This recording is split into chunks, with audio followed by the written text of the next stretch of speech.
Dando continuidade à nossa discussão sobre como o inconsciente interfere nas nossas escolhas, eu gostaria de agora fazer uma abordagem mais neurocientífica. No primeiro vídeo eu falei da temática no aspecto filosófico, né? E agora a ideia é falar um pouco sobre os aspectos neurocientíficos desse tema. Eu coloquei aqui atrás alguns livros que abordam essa temática. Obviamente eu vou colocar os títulos e os seus respectivos autores na descrição do vídeo para quem tiver curiosidade, quiser se aprofundar sobre o tema. Muito bem. Recorrentemente existe uma situação que é abordada nessas obras que diz respeito ao tratamento para epilepsia. Obviamente eu poderia citar uma série de outros exemplos, outras situações para falar sobre o inconsciente e as nossas escolhas, mas essa situação me chama muito a atenção e eu acho que é interessante divulgar.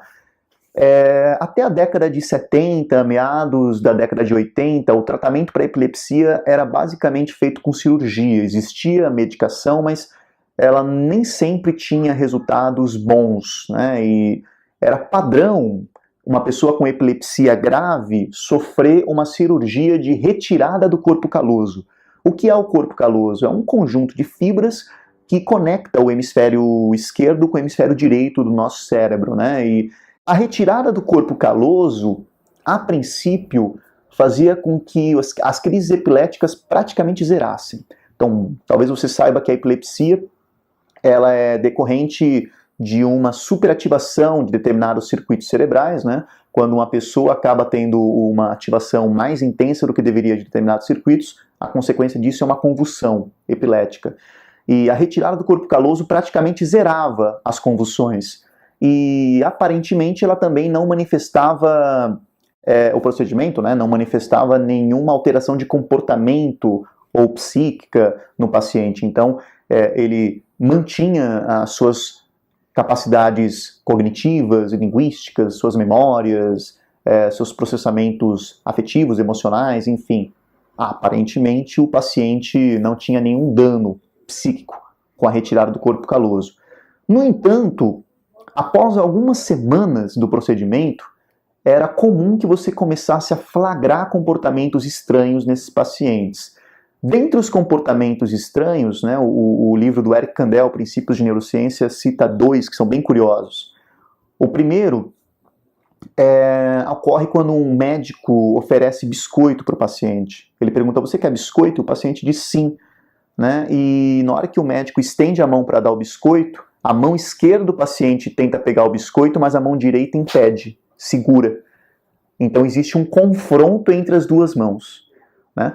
Numa outra história contada no Princípios de Neurociência, um paciente não consegue vestir uma camisa. Por quê? Cada vez que a mão direita tenta abotoar a camisa, a mão esquerda tira os botões. Né? Enfim, muitos desses casos começam a surgir e fica evidente, né, que o nosso hemisfério cerebral direito funciona de uma forma independente do cérebro esquerdo. E talvez você saiba, né, que o hemisfério direito controla as funções do lado esquerdo do nosso corpo, funções de percepção, funções motoras, enquanto que o hemisfério esquerdo controla o lado direito do corpo.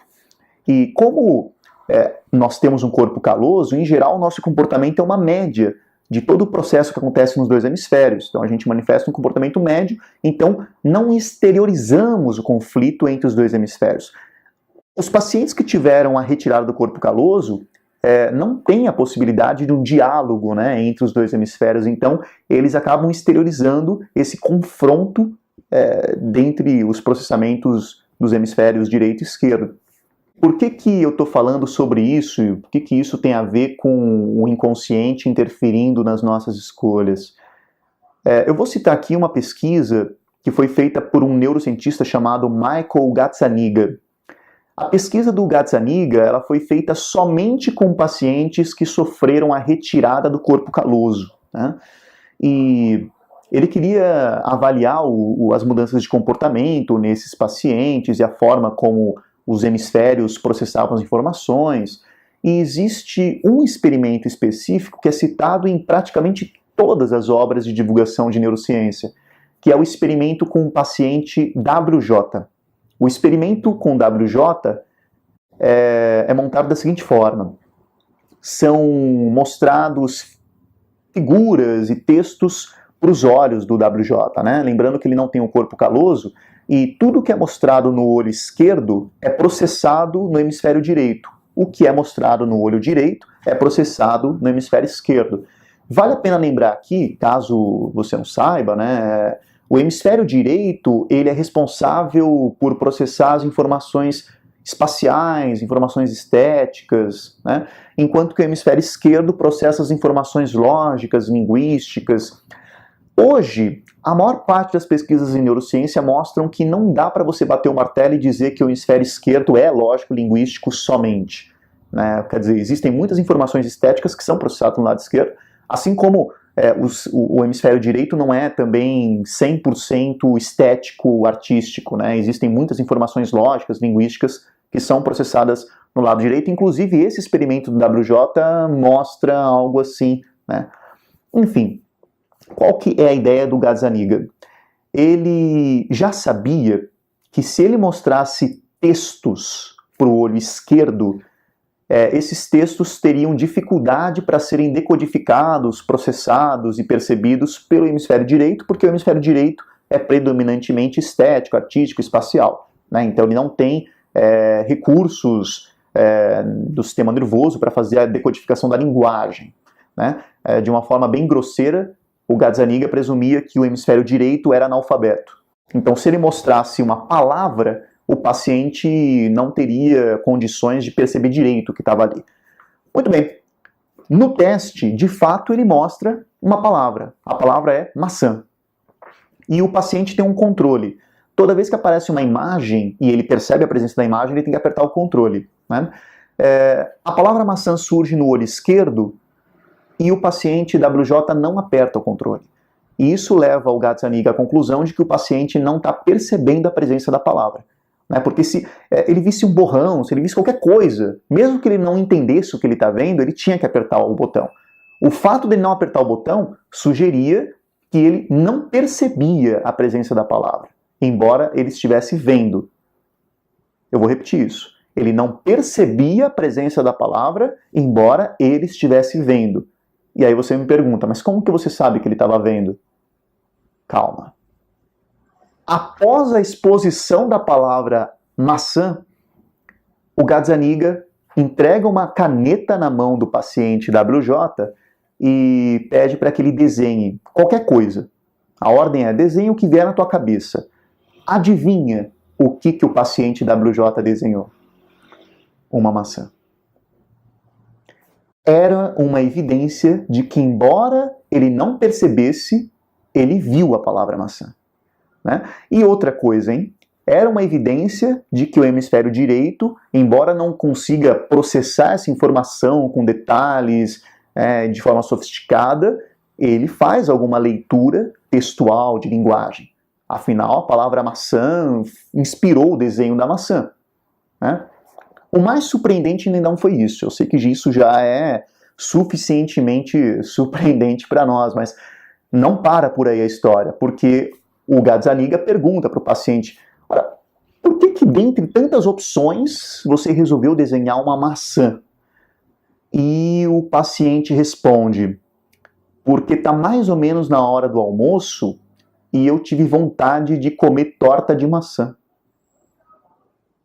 Assim, você percebeu que essa resposta é uma justificativa para um desenho de uma maçã que o paciente presume que foi ele que escolheu.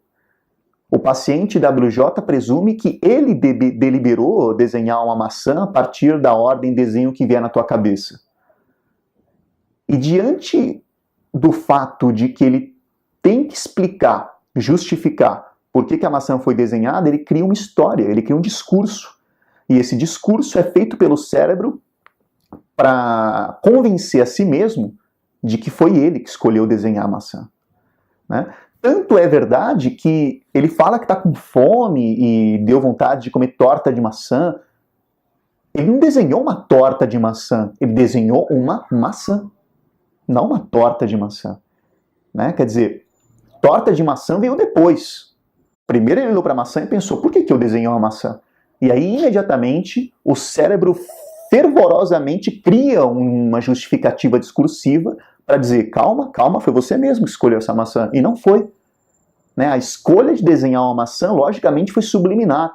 Apareceu a palavra, mesmo que ele não tenha percebido a presença da palavra, ele ficou contaminado por essa ideia, e a partir do momento em que você pede para que ele desenhe qualquer coisa, ele desenha uma maçã.